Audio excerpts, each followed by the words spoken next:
Hi, first grade. Mrs. Nelson here. Harrison Huskies, how you doing? So we are going to go over our listening skills just to make sure that you are practicing them and you're using them, okay? So, eyes watching,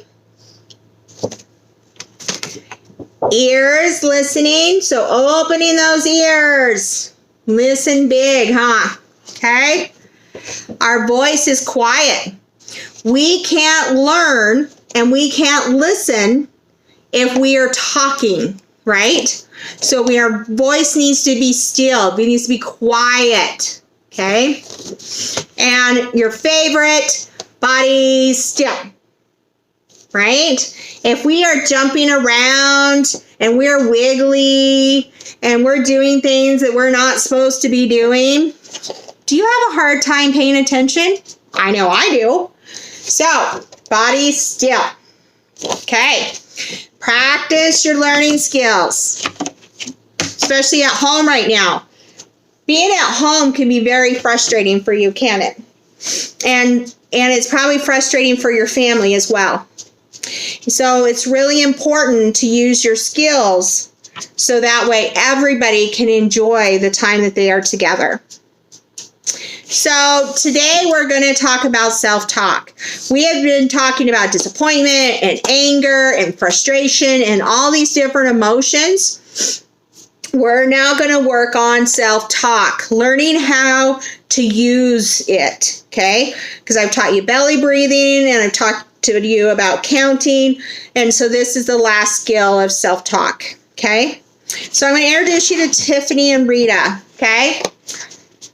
This is Tiffany and Rita, okay?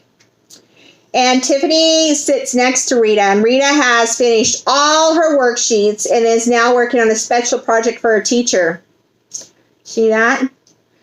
And, Rita always finishes early. Her work is always neat, and she always gets the right answers. Just once, thinks Tiffany. I'd like to finish before Rita and get to do my special project. With all those negative thoughts in her head, Tiffany feels like putting her head down. How do you think Tiffany feels? Look at her. How do you think Tiffany feels? Look at her body. Yeah, angry, frustrated, right? Maybe jealous. It is natural to feel jealous. It's okay. People get jealous, right? Now, looking at her body, do you feel like she's having a small emotion or a strong one? It looks like she's having a pretty strong one, right? Do you feel like her body is comfortable or uncomfortable? Uncomfortable, right? Her lips are sticking out. Her hand is on her head. She's just not doing well at all, is she? Okay? So Tiffany uses her stop skill. She names her feeling and does some belly breathing to calm down. So let's practice that. So Tiffany goes, stop. I feel jealous and angry. Then she puts her hands above her belly button and she practiced belly breathing. So here we go. Ready? In through your nose. Out through your mouth. Once again, in through your nose. And out through your mouth. So Tiffany does that to calm herself down, right? Okay? So, at first, Tiffany feels better, but then she starts thinking negative thoughts about what Rita gets to do, and she doesn't. So she starts feeling uncomfortable again. So she's done her belly breath. She's calmed herself down, but then her mind, in her thoughts, she just keeps thinking all these yucky negative thoughts. So then it causes her to get jealous and mad again. So she's having a hard time just keeping herself calm. Because when we think negative thoughts, then we have negative behavior, right? And negative feelings. Yeah, which makes us feel uncomfortable. Okay?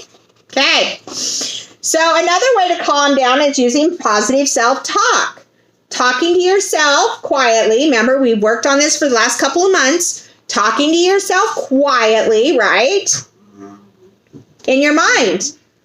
What we say to ourselves can change the way we feel. If we say positive or good things to ourselves, we're likely to feel better. When we say negative or bad things to ourselves, we tend to feel worse, like Tiffany.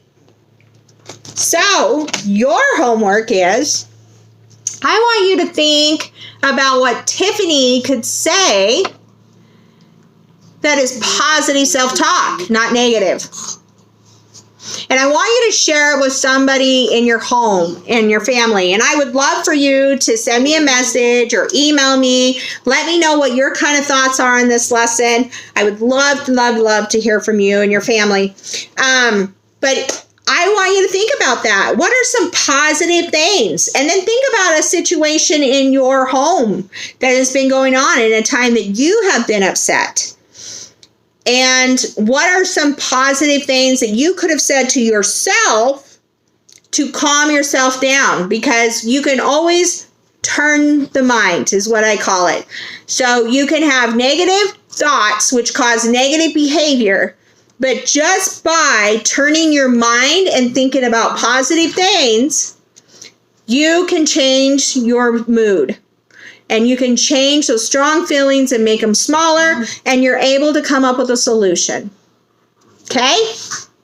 I would love to hear from you. Please send me an email or something. Let me know how you're doing and what are your thoughts for the lesson.